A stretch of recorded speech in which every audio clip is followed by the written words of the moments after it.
+4 490 29 05. Также вы можете смотреть трансляции наших эфиров на Facebook и YouTube-страницах Крым Реалий. На кладбище Абдал в Симферополе 16 февраля попрощались с известным ветераном крымско-татарского национального движения Изетом Изидиновым. Он заболел на COVID-19 и умер из-за осложнений, вызванных болезнью. Изидинову было 83 года. Изидинов родился в 1938 году. В возрасте 6 лет вместе с семьей был депортирован с полуострова. В 1947 году Изидинов, будучи учеником 5 класса, написал письмо Сталину, в котором спросил, почему крымские татары живут не на своей родине в Крыму. Письмо Сталину по понятным причинам не дошло, а вот в школе, где учился Изидинов, по этому поводу случился большой переполох. Полноценно в национальное движение активист влился в 1957 году.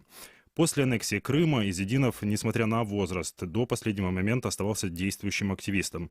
Изидинова часто можно было встретить у зданий судов, где проходили процессы над крымскими татарами. Он посещал ежемесячные собрания общественного объединения «Крымская солидарность». Изет Изидинов был такой не один. Многие ветераны национального движения после аннексии Крыма возобновили, каждый в силу своих возможностей, борьбу за права человека. В их числе покойные Виджия Кашка, Сервер Караметов, Али Кадыров. О том, какую роль ветераны национального движения крымских татар играют в современных событиях в Крыму и почему их деятельность снова стала заметной, будем говорить в ближайшее время.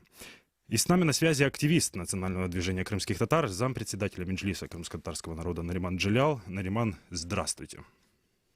Доброе утро, Тарас. Доброе утро. Нариман, мы сегодня говорим об участии ветеранов национального движения крымских татар в сегодняшних событиях в Крыму. И первый вопрос к вам у меня такой.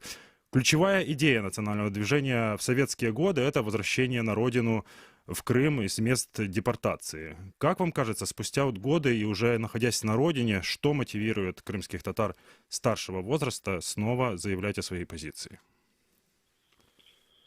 Вы знаете, когда зарождалось национальное движение крымских татар, наш народ претерпел очень серьезную трагедию, ощущал себя бесправным. И самым главным нарушением было это лишение права вернуться на свою родину. Но, как вы понимаете, в связи с этим было еще огромное количество нарушений прав репрессированных народов, в том числе и крымских татар. Это закрытие определенных социальных лифтов, да, то есть свободное перемещение. Это невозможность занимать определенные должности, учиться в определенных вузах и так далее, и так далее.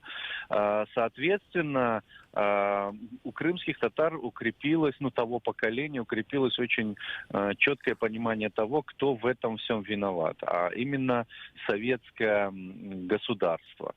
И поэтому очень многие активисты национального движения, наверное, большая часть, прониклись идеей о том, что необходимо в целом бороться за права человека. Как вы помните, сам культ, скажем так, прав человека, он как раз формировался одновременно с событиями послевоенными. Как раз крымские татары это все переживали, знакомились с этим таким нарративом. И, естественно, многие, в том числе самый известный, наверное, крымский татарин, это Мустафа Джемилев, еще тогда молодой человек, он как раз-таки, скажем так, олицетворял со своими друзьями идею о том, что вернуться на родину будет возможно, только победив коммунистический режим. А именно познакомившись тогда уже с советскими диссидентами, правозащитниками, таких как Сахаров, Григоренко и так далее, они приняли как раз эту идею борьбы за права человека и понимали, что эта борьба и приведет, и откроет им дорогу на родину. Собственно, так, наверное, и случилось. Да. И в нынешней ситуации эти пожилые люди, которые значительную часть жизни провели в этой борьбе, они оказались в этих знакомых условиях. И руководствуются этой логикой и сегодня, я так понимаю. Да, для них это логика, и для них сегодня Россия олицетворяет тот уже павший, но возродившийся в каком-то еще более другом виде, где-то, наверное, даже больше уродском виде и обновленном, в какой-то мере даже более циничным и сильным, благодаря вот современным каким-то достижениям, технологиям, в том числе информационным, вот этот режим возродился, и они как бы оказались в таких вот знакомых условиях, и это побудило их вновь вернуться вот в национальное движение таким вот полноценным участием. Уже не как почетные вот ветераны, а уже опять как непосредственные активисты многих событий.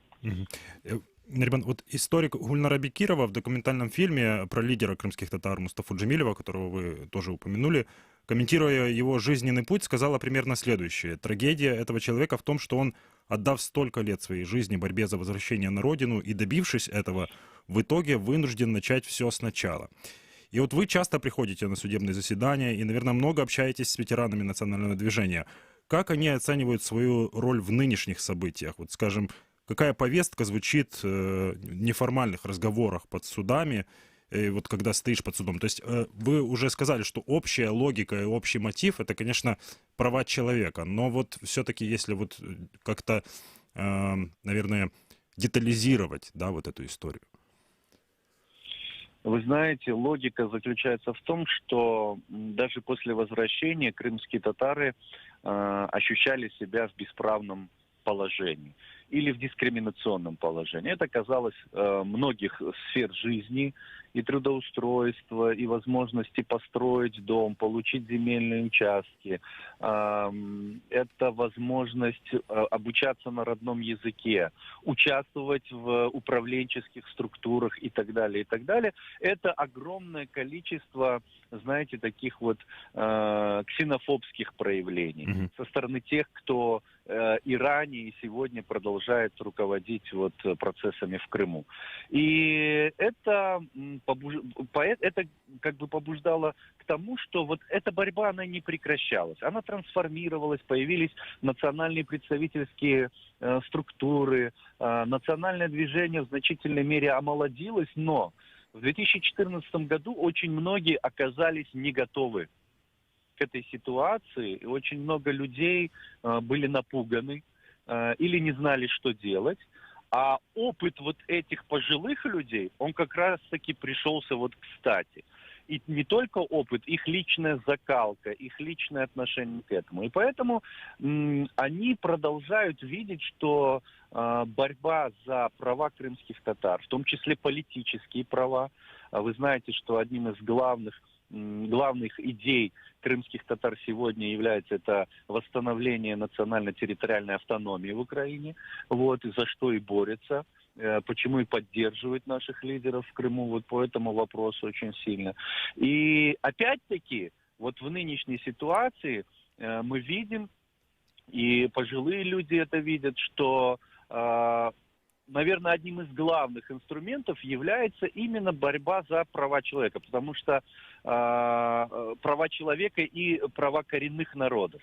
Вы знаете, в ООН принята Декларация прав коренных народов, и вот большинство активистов считают, что если добиться реализации вот этих международных стандартов, международных принципов по защите прав человека, их соблюдения, в том числе украинским государством, то тем самым мы добьемся и своих вот таких народных интересов. Поэтому и опять-таки национальное движение крымских татар вернулось, оно не уходило, но вот еще более как бы окунулось не просто в какую-то политическую деятельность, а именно в правозащитную деятельность, тем самым демонстрируя свою приверженность вот этим идеалам, принципам демократии, потому что в Крыму сегодня как раз-таки ситуация больше похожа на ту, которая происходит в России, с ее бесправием, с ее абсолютной невозможностью защищать свои интересы в судах, политическими преследованиями, репрессиями и так далее. И вот все это обсуждается, все это говорится, и опять-таки, как и в советское время, есть такой акцент, что нам необходимо достучаться до международного сообщества, которое понудит страны конкретные, и Российскую Федерацию, и Украину к принятию конкретных шагов, которые обеспечат защиту коренного народа Крыма, крымских татар. Вы вот сказали, что 2014 год, события 2014 года были таким шоком для многих крымских татар, в том числе вот в первую очередь, наверное, для молодого поколения. И я вот накануне общался с историком Гульнарой Бекировой, она вот емко и точно описала роль крымских татар, ветеранов национального движения. Она сформулировала это так: подставили плечо молодому поколению, ну и более молодому поколению своих соотечественников. Нариман, у нас есть звонок от слушателя. Давайте вот послушаем вопрос или вот комментарий. Вы в прямом эфире, задавайте свой вопрос. Доброе утро, уважаемые ведущие, уважаемые гости. Это Александр из соседней России, из Москвы. Во-первых, слава Украине и Крыму. А у меня вопрос такой, вот вы только что, и всем, кто слушает на 148 кГц, и еще кое-что добавлю, радио Крым Реалии можно слушать и в Яндексе, ну и смотреть. А что касается вопроса, вот смотрите, вы сказали, что вы были не готовы, а вы вообще когда-нибудь предчувствовали, что будет аннексирован Крым, потому что многие даже у нас говорили, но я, правда, тоже не очень прислушивался к этим вещам, что после вот как раз войны, конфликта в Грузии Москва и готовилась к аннексии Крыма.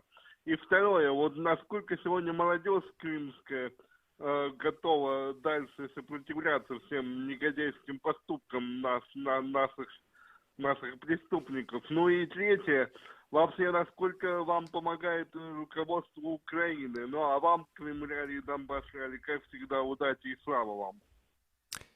Ну, Нариман, выбирайте 3 вопроса. Я предлагаю начать с молодежи, потому что этот вопрос у меня тоже был в заготовленных.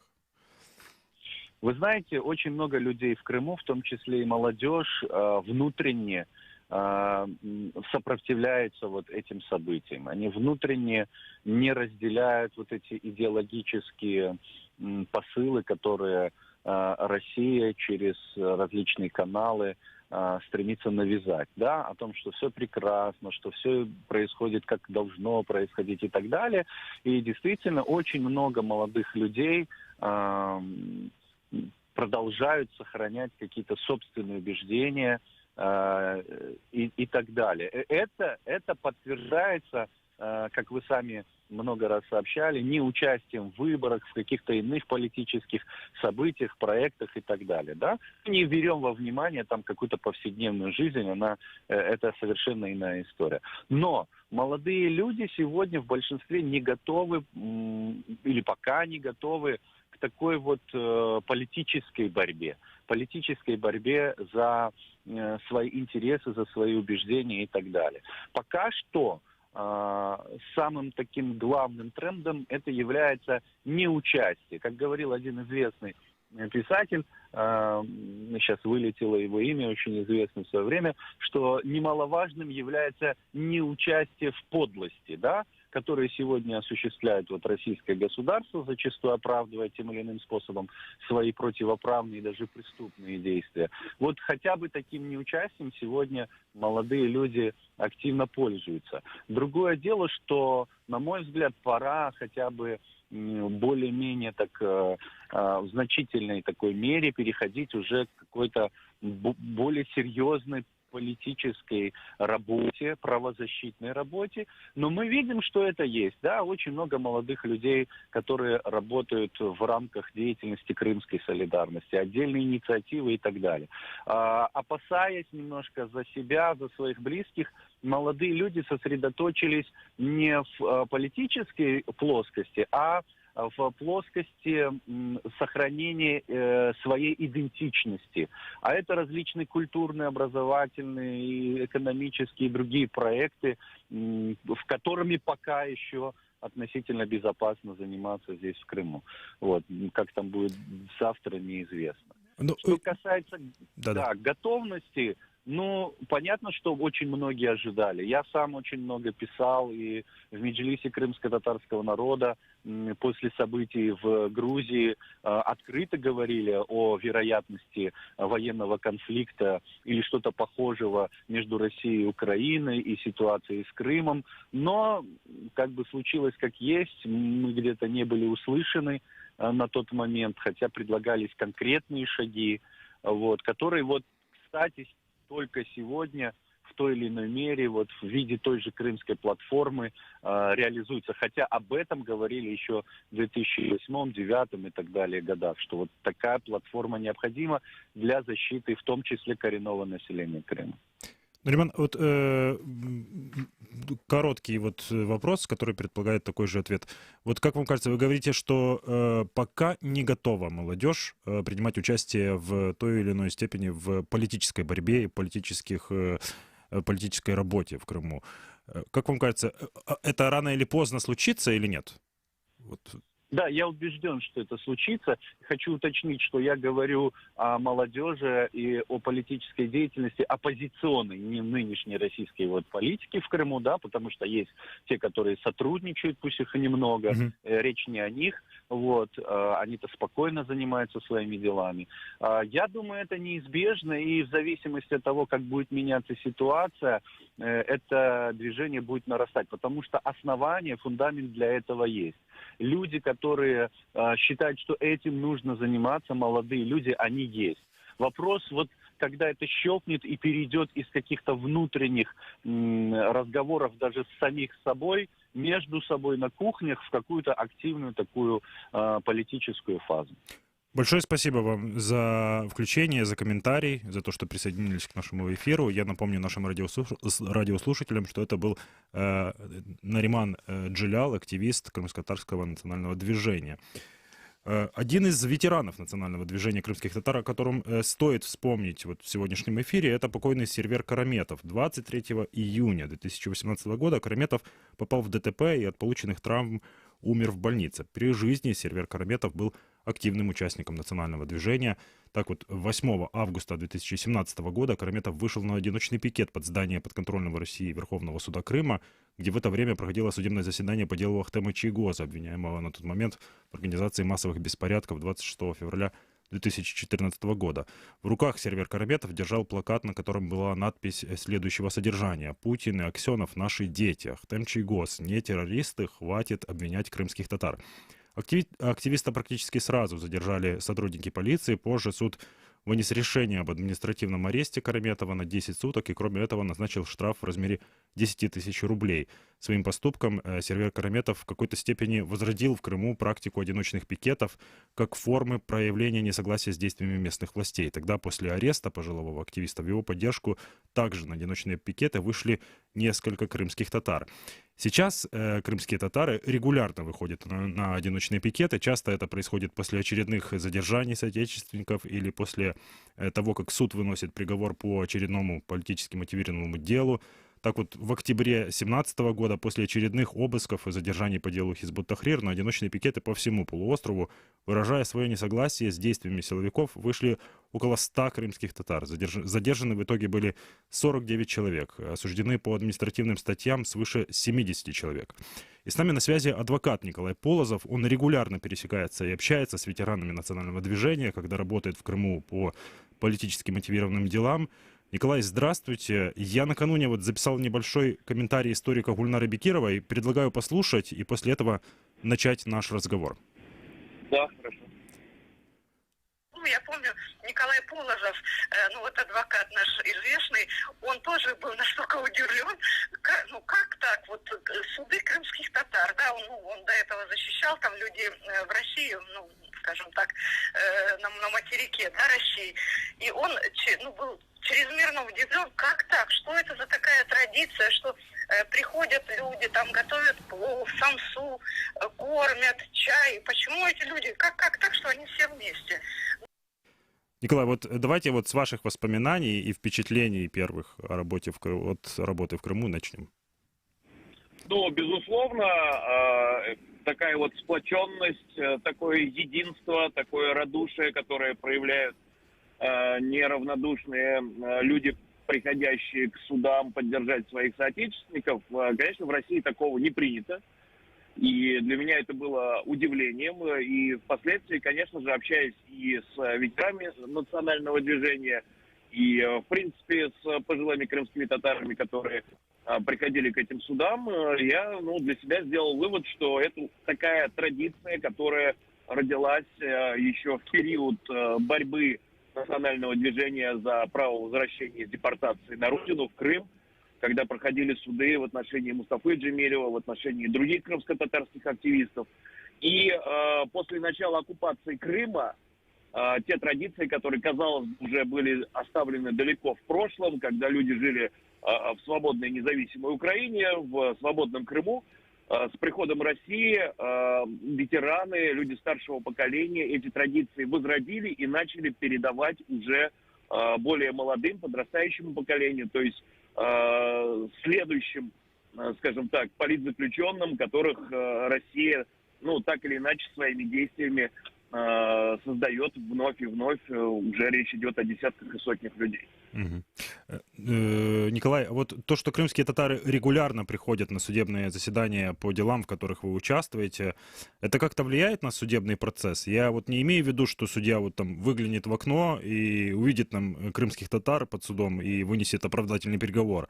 Но определенно же в какой-то эффект то, что они собираются под судом, обсуждают то, что происходит, происходят вот такие события, вот нарушения прав человека, это же как-то вот все-таки влияет на судебные процессы или нет?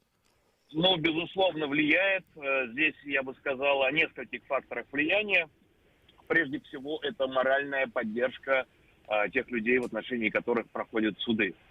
Если человек находится в клетке, если он слышит своих соотечественников, если он знает, что они пришли поддержать, конечно же, это дает силы для борьбы, это дает дополнительные ресурсы для того, чтобы не сдаваться, не сломаться под давлением вот этой репрессивной российской машины. Есть и другой эффект. Те, кто принимают решения, а мы же прекрасно понимаем, что это не суды принимают решения, да, решения продиктованы исполнительной властью, какими-то силовиками и так далее, они видят единство людей, они видят то, что люди неравнодушны, то, что люди приходят, то, что люди не забывают своих соотечественников, своих близких, друзей. И это тоже дает определенный эффект. Они понимают, что просто крымских татар не сломать, что эти люди все равно будут мирно сопротивляться, так как это было принято в национальном движении. Давайте поговорим о трагической гибели ветерана национального движения крымских татар Виджия Кашка. Я вот коротко напомню обстоятельства ее смерти. 23 ноября 2017 года российские силовики в Симферополе задержали активистов Бекира Дигерменджи, Асана Чепуха, Кизима Аметова и Руслана Трубача. Обвинили их в вымогательстве крупной суммы денег у гражданина Турции Юсуфа Айтана. При задержании активистов присутствовала Виджия Кашка. В отношении ее российские силовики также применили силу. В итоге Виджия Кашка стало плохо, и она скачалась в карете скорой помощи. Позиция следствия: причиной гибели Виджия Кашка стал сердечный приступ. Вы тогда взялись расследовать обстоятельства гибели Виджия Кашка и не раз заявляли, в том числе вот у нас в эфире, в радио, я помню, мы на радио обсуждали с вами эту тему, что реальная причина ее гибели — это действие силовиков. Удалось ли это в итоге доказать? Безусловно, в рамках независимого расследования, которого я провел, удалось достаточно подробно установить обстоятельства гибели Виджия Кашка. Была проведена независимая экспертиза судебно-медицинская с привлечением испанских профессоров.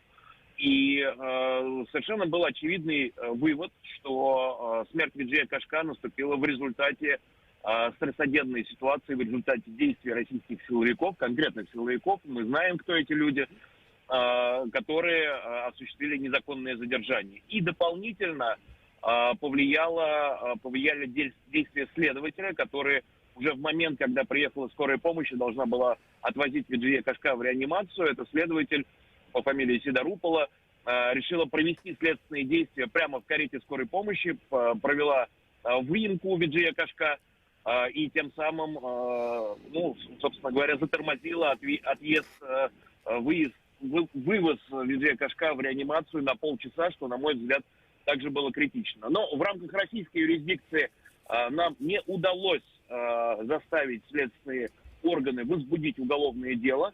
На всех стадиях нам было отказано, и в настоящий момент соответствующие жалобы были поданы в Европейский суд по правам человека. Он принял уже к рассмотрению наши жалобы. Но будем ожидать, когда суд, непосредственно Европейский суд, примет решение, итоговое решение по этому кейсу. Это случилось не так давно, я так понимаю, вот именно вот то, что Европейский суд принял к рассмотрению вашу жалобу? Мы подали жалобу в Европейский суд в августе, и уже в конце октября нам стало известно, что жалоба не просто коммуницирована, а принята к рассмотрению. Есть определенные аспекты по рассмотрению дел из Крыма, это связано с рассмотрением межгосударственных жалоб Украины к Российской Федерации Большой Палаты, но это не является каким-то критическим препятствием, это может просто немного затянуть время рассмотрения нашей жалобы. Можно ли услышать какой-то прогноз по решению ЕСПЧ или не стоит? У меня нет никаких сомнений, что Европейский суд признает нарушение права на жизнь и права на справедливое судебное разбирательство. Николай, большое спасибо вам за то, что нашли возможность подключиться к нашему эфиру. Я напомню нашим радиослушателям, что это был адвокат Николай Полозов.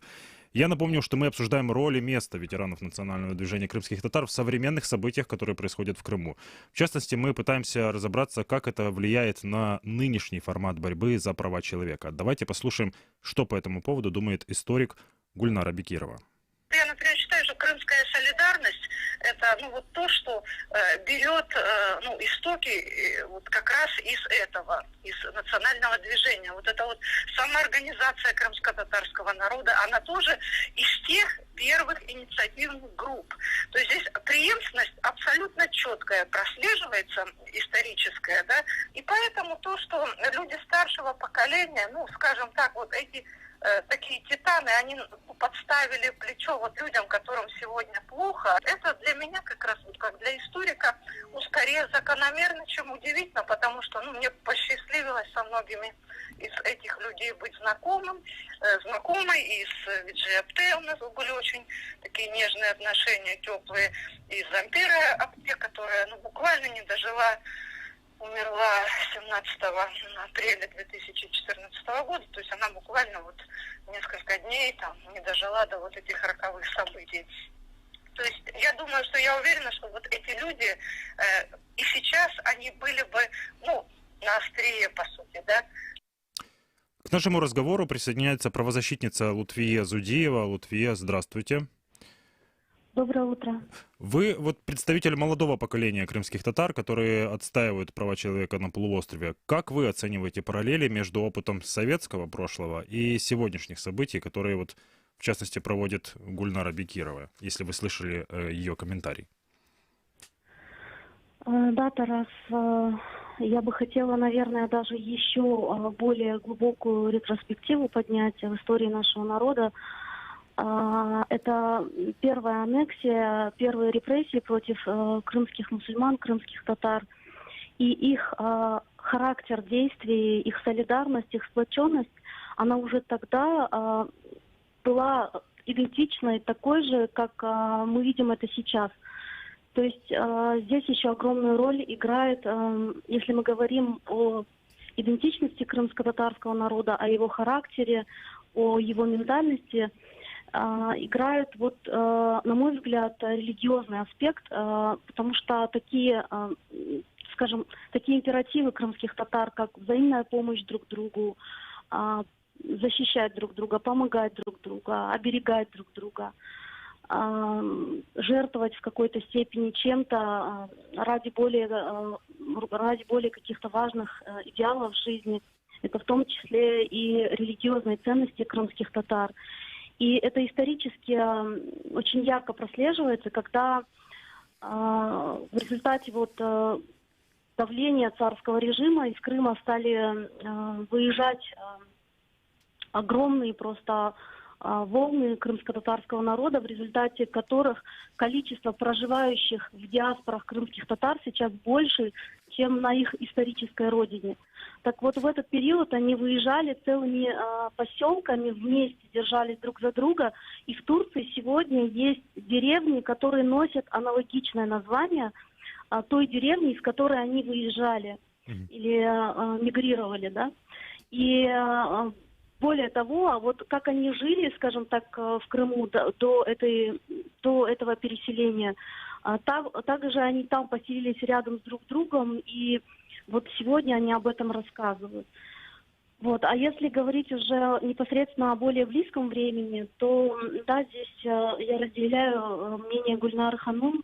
В частности, вот сейчас с нами рядом нет уже в живых Алиага Кадырова, к сожалению. Он часто был возле судов крымских, рядом с молодежью. Вот он сформировал такую мысль, что события 2014 года, они привели к какому-то очень важному стыку между прошлым, настоящим и будущим крымско-татарского народа. То есть появился диалог поколений, которого не хватало по определенным причинам до этих событий. И вот эти события, они в какой-то степени форсировали этот диалог. И то, что мы видим сейчас возле зданий судов, во время каких-то мирных протестных акций, людей разных возрастных категорий, от 13 лет ребята стоят уже, до дедушек, которым больше 70 лет. Это говорит о том, что в этой части произошло такое сближение между поколениями. Между поколениями, да. Вот, Лутфия, я этот вопрос задавал Нариману Джалялу, он был у нас в эфире, и мне интересно было бы услышать в том числе и ваше мнение, ваш ответ. Вот, вы тоже много общаетесь с ветеранами национального движения и часто приходите на судебные заседания. Вот как вот те люди, которые собираются под судами, как они оценивают свою роль в нынешних событиях, в первую очередь ветераны национального движения. Ну, и вот, то есть, мне интересует, какая вот неформальная повестка звучит, вот, когда стоишь под судом. То есть, о чем говорят эти люди? Во-первых, они делятся своим практическим опытом, нередко дают советы, потому что понимают, что молодые люди часто торопятся в принятии решений или где-то могут действовать эмоционально, импульсивно. И они своим опытом пытаются, скажем так, какую-то более дальнюю политическую перспективу им показать, чтобы их действия не привели к каким-то неожиданным событиям. Ну, в частности, я говорю, например, о диалоге со своим отцом и с его друзьями, вот, которые как раз-таки уже в возрасте пожилых людей от 60 и старше. Второе, они чувствуют необходимым свое присутствие там, потому что, знаете, вот есть очень трогательные вещи, я сейчас расскажу это в эфире обязательно, я хочу, чтобы люди это услышали. Это был реальный случай. Группа стариков была готова прийти к силовикам и сказать, что мы готовы сесть вместо этих ребят, потому что мы жизни отжили, и на много лет у нас нет маленьких детей, нет уже вот этой обязанности перед женами, перед детьми. Мы готовы поменяться с ними, чтобы эти ребята вышли. То есть их забота о будущем нашего народа, о том, чтобы, скажем так, это будущее оказалось в надежных руках молодежи, настолько велика, что они готовы даже сейчас, когда уже столько испытаний прошли, когда стольким жертвовали, даже сейчас продолжать это делать. И когда ты слышишь такое, когда ты видишь это происходит же все на наших глазах, ты просто понимаешь, что ты не можешь иначе в этой ситуации поступить, ты не можешь закрыться дома, ты не можешь игнорировать ту политическую повестку, которая сейчас есть в Крыму. Ты не можешь оставить без продолжения тот многолетний труд, который они проделывали для того, чтобы защитить это вот наше право фундаментальное жить на своей земле, исповедуя свои религиозные ценности, формируя свою национальную идентичность, формируя свою культуру, литературу, и так далее. Поэтому вот, наверное, это самое важное, что происходит в таких диалогах между нами.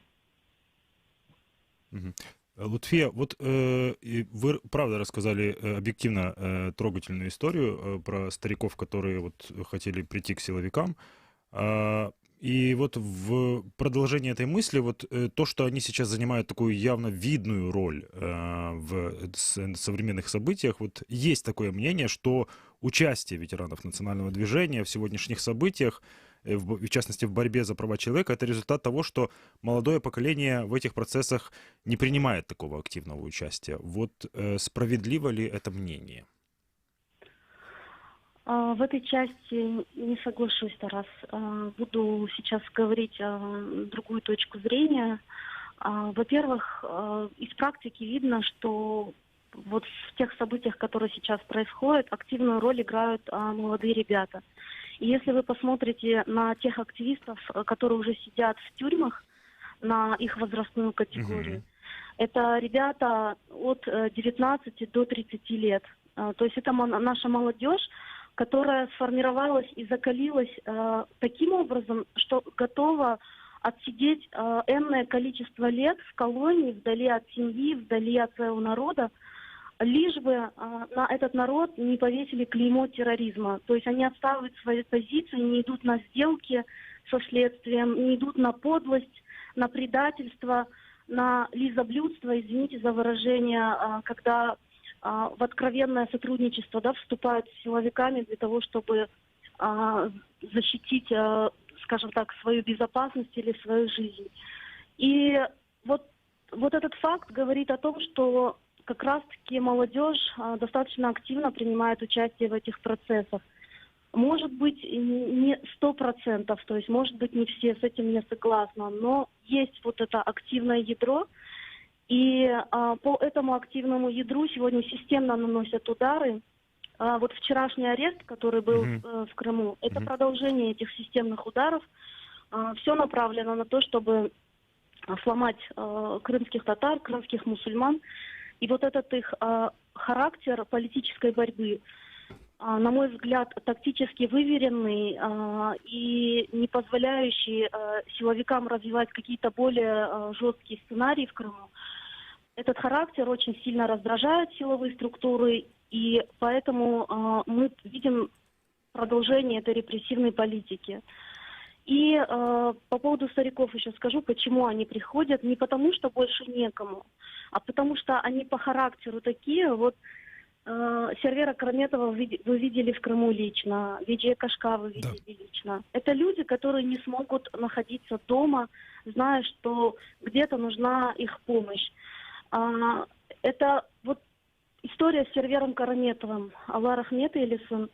Ребята сидели в СИЗО еще, их не этапировали в Ростов-на-Дону. Этот человек собственноручно нес пак с хлебобулочными изделиями в СИЗО, чтобы передать им посылки. Ну или, например, пожертвовал пенсию свою на Безимбулвар. Или пожертвовал пенсию свою, или когда нужно выплачивать административные штрафы, они тоже пытаются помогать молодежи, хотя молодежь справляется с этим. И вот то же самое, да, посылки. Мы вспоминали его историю сегодня, да. То есть вот он это делал не потому, что некому, а потому что это исходило от его сердца. У крымских татар есть такое выражение, и чемден келет, то есть я просто не могу по-другому сделать. И старики наши рядом с нами сегодня, потому что это такие личности. И вот глядя на них, мы понимаем, что если они находят в себе силы сопротивляться, то у нас нет права быть слабее. Лутфия, большое спасибо вам за то, что включились в эфир и за ваш комментарий. Я напомню нашим радиослушателям, что это была правозащитница Лутфия Зудиева. Утром 10 июля 2019 года на Красной площади в Москве среди фотографирующихся туристов оказалось несколько десятков пожилых крымских татар. Они стояли в ряд с плакатами в руках. На плакатах было написано следующее: «Наши дети не террористы, стоп репрессии против крымских татар, прекратите репрессии по национальному и религиозному признаку». Ну и вот плакаты с надписи на плакатах такого примерно содержания. Пожилых людей с плакатами было много. Они разошлись по всей площади. Среди них в том числе был задержанный накануне, вчера, по обвинению в участии в организации Хизбут Тахрир Азамат Июпов. Эту акцию тогда, вот в июле 2019 года, крымские татары провели в поддержку фигурантов бахчисарайского дела Хизбут Тахрир. И вот те события 2019 года, июля 2019 года, это явный референс и явный вот отсылка к событиям 1987 года, когда крымские татары массово собрались на Красной площади, требуя разрешения национального вопроса. И, по сути, спровоцировал эти события в какой-то степени ветеран национального движения крымских татар Бекир Умеров. Он с нами на прямой связи. Бекир, ага, доброе утро. Спасибо, что нашли возможность подключиться к нашему эфиру. Ассаляму алейкум, здравствуйте. Бекир, ага, вот то, что события повторяются, о чем это может говорить? То есть это симптом чего, как вам кажется? Потому что вот я упомянул события Красной площади, да, и 19-го года, и 87-го, участником которых вы были вот в 87-м году. И то, что крымские татары, вот, например, приходят сейчас под здание Совмина, требуя встреч с Аксеном, как раньше приходили, требовали встреч с представителями коммунистической партии, чиновниками и так далее. Вот как вам кажется, то, что эти события явно, ну, здесь явные, как бы, явно есть, ну, сходство? Главное сходство в том, что существует несправедливость, и есть люди, которые не хотят мириться с этой несправедливостью. Ну, все-таки вот, а если говорить о том, что, ну, насколько вот эти события повторяются, может ли говорить это о том, что современные события, они все больше напоминают вот Советский Союз, и, возможно, это в какой-то степени, ну, определенной степени как-то свидетельствует о том, что происходит сейчас вот с политическим режимом в России, как вам кажется? Какие-то параллели есть, конечно. Вот. Но мне трудно понять нынешнюю логику властей, потому что, если говорить о 1987 году, была проблема возвращения крымских татар на родину. Мы очень хотели, чтобы эта проблема решилась, но наши противники очень не хотели, чтобы она решилась, и все было понятно. А сегодня террористических актов нет, оружия нет, боеприпасов нет, взрывчаток нет, ни взрывов, ничего нет, а есть, раскрываются целые, ну, большое количество вот таких, значит, дел, связанных с терроризмом. И как-то нормальной логикой это я объяснить никак не могу. Ну, а вот, вот вы были непосредственным участником тех событий. И, как вам кажется, тогда, ну, если вот таким простым языком, было проще, чем сегодня, вот, бороться за права человека? Тогда была неизвестность. Тот период, о котором вы говорите, проходил в разгар перестройки, и были намечены изменения в стране, только никто не знал, в каком направлении пойдут изменения и насколько глубоко. И мы довольно сильно рисковали на Красной площади. Никто не знал, чем это закончится. Но закончилось более-менее, значит, не трагически, во всяком случае, хоть вопрос наш не решился, но какие-то продвижения вперед осуществились. Но фактически там осталось вот после тех событий прошло несколько лет, да, и вот уже фактически тогда вопрос крымских татар решился он сам собой, когда Советский Союз, по сути, пал, правильно? Ну, во всяком случае, там бесперерывно, после активных митингов и других акций массовых, начался самостоятельный массовый переезд крымских татар на родину, и в результате чего несколько сотен крымских татар, более 2 крымских татар оказались в Крыму, которые на сегодняшний день здесь составляют определенную часть, около 10%. И это было большим продвижением вперед. Но полностью наш вопрос не решился, потому что, ну, очень было много противников решения нашего вопроса. И меня вот, да, Бекир ага, спасибо вам большое за то, что вы включились в наш эфир. К сожалению, остается практически вот несколько секунд до его окончания. Я напомню, что в эфире был Крым Реалии, в студии для вас работал Тарас Ибрагимов. Мы сегодня обсуждали место и роль ветеранов национального движения в современных событиях в Крыму. Оставайтесь с нами.